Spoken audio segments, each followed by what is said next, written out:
नमस्कार दोस्तों। कभी प्रधानमंत्री मोदी का कट्टर विरोधी रही शेहला राशिद आज उनकी फैन हो गई हैं। उन्होंने फिर प्रधानमंत्री के साथ साथ गृह मंत्री अमित शाह की भी जमकर तारीफ की है। शेहला राशिद ने कहा है कि कश्मीर गाजा नहीं है। मोदी सरकार ने इसका राजनीतिक समाधान तलाशा और यह समाधान खूनी नहीं है। कश्मीर में मानवाधिकार रिकॉर्ड लगातार सुधर रहे हैं। शेहला कहती हैं कि कश्मीर सिर्फ विरोध प्रदर्शनों में शामिल था और आप उग्रवाद घुसपैठ की छिटपुट घटनाओं को जानते हैं। समाचार एजेंसी एएनआई के पॉडकास्ट शो में एडिटर स्मिता प्रकाश के साथ बात करते हुए शेहला राशिद ने कहा कि जिस तरह से कश्मीर में इस सरकार ने काम किया है वह काबिल तारीफ है। शेहला राशिद ने कहा कि किसी को आगे बढ़कर आना था और वो काम करना था। यह सरकार इसमें सफल हुई है।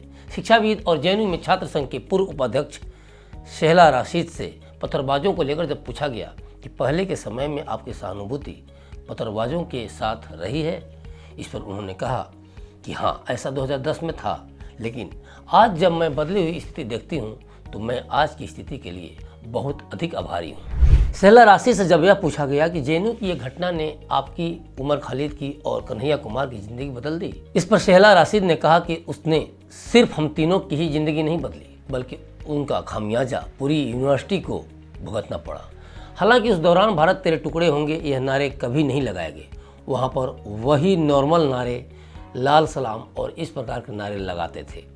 आपको याद होगा जेएनयू के पूर्व छात्र नेता शेहला राशिद ने अगस्त 2023 में भी मोदी सरकार की जमकर तारीफ की थी। शेहला ने कहा था कि कश्मीर में मानवाधिकार का रिकॉर्ड सुधरा है।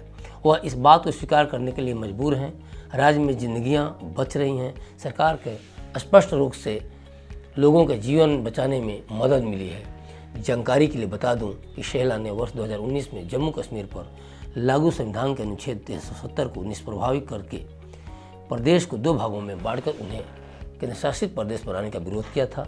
उन्होंने सुप्रीम कोर्ट में दायर याचिका पर भी दस्तखत किया था। हालांकि इस वर्ष अगस्त महीने में उन्होंने अपना नाम वापस ले लिया। ये वही शेहला राशिद हैं जो कभी कश्मीर में पत्थरबाजों से सहानुभूति रखती थी, टुकड़े टुकड़े गैंग की कोर मेंबर थी, लेकिन आज वो उनकी सच्चाई जान चुकी हैं कि वे लोग कैसे देश के टुकड़े कर रहे थे। कुछ दिनों पूर्व भी शेहला को पहले इजराइल में हमास आतंकियों की हैवानियत और गाजा की तबाही को देख कश्मीर के पुराने दिनों की याद आई थी। उन्होंने कहा था कि मध्य पूर्व के हालात देखकर उन्हें लगता है कि भारतीय कितने खुशनसीब हैं। उन्होंने प्रधानमंत्री नरेंद्र मोदी और केंद्रीय गृह मंत्री अमित शाह को इस बात के लिए धन्यवाद दिया कि उनके प्रयासों के कारण आज कश्मीरी अमन चैन के दिन देख रहे हैं। उमर खालिद और कन्हैया कुमार के साथ कभी कथित टुकड़े टुकड़े गैंग की लीडर रही शेहला राशिद का यह बयान इजराइल हमास जंग के बीच काफ़ी मायने रखता है। शेहला का इस तरह का बयान पहली बार नहीं आया है, बल्कि पिछले कुछ महीनों से इस तरह के बयान वो लगातार दे रही हैं। आखिर क्या है इन बयानों के साथ मायने? क्या शेहला बीजेपी ज्वाइन करना चाहती हैं या फिर बीजेपी आलाकमान की तरफ से जम्मू कश्मीर में वे सीएम इन वेटिंग का आश्वासन पा चुकी हैं? आपको याद होगा कि जम्मू कश्मीर में पिछली बार 2014 में विधानसभा के चुनाव हुए थे। चुनाव के बाद बीजेपी और पीडीपी ने गठबंधन की सरकार बनाई थी। हालांकि गठबंधन सरकार ज़्यादा दिन तक नहीं चली और दोनों दलों ने अपने अपने रास्ते अलग कर दिए। इसके बाद से ही पीडीपी, नेशनल कॉन्फ्रेंस, कांग्रेस समेत तमाम दल जम्मू कश्मीर में चुनाव करवाने की मांग लगातार कर रहे हैं। इसकी पूरी संभावना बनती दिख रही है कि जब 2024 में लोकसभा चुनाव होगा तो उसी समय जम्मू कश्मीर में विधानसभा चुनाव भी होंगे। अब मोदी या बीजेपी को लेकर शेहला के बदलते रुख का पूरा मामला यहीं ठहर जाता है। वजहें और भी हो सकती हैं, लेकिन एक बड़ी वजह यह भी है कि शेहला राशिद के स्टैंड में बदलाव इसलिए भी आए हैं कि जम्मू कश्मीर में काफ़ी सालों से चुनाव नहीं हुए हैं। आपको ध्यान होगा जब शेहला ने IAS शाह फैसल के साथ मिलकर जम्मू कश्मीर पीपल्स मूवमेंट नामक पार्टी बनाई थी, तो उन्हें उम्मीद थी कि वे चुनाव लड़कर विधानसभा तक पहुँच सकती हैं, क्योंकि उन्हें लग रहा था कि पार्टी के गठन के बाद वे राजनीतिक रूप से और अधिक सक्रिय होकर घाटी की जनता के लिए लड़ाई लड़ सकेंगी। लेकिन इस बीच सालों से चुनाव तो हुआ नहीं, तो शेहला करती क्या? मजबूरन उन्हें राजनीति से दूर होना पड़ा। दूसरी बात कि उनके राजनीतिक साथी शाह फैसल भी चुनाव नहीं होने के कारण प्रशासनिक सेवा में वापस लौट आए। अब शेहला बच गई अकेले। एक तो जम्मू कश्मीर और दूसरे राजनीति का सफर।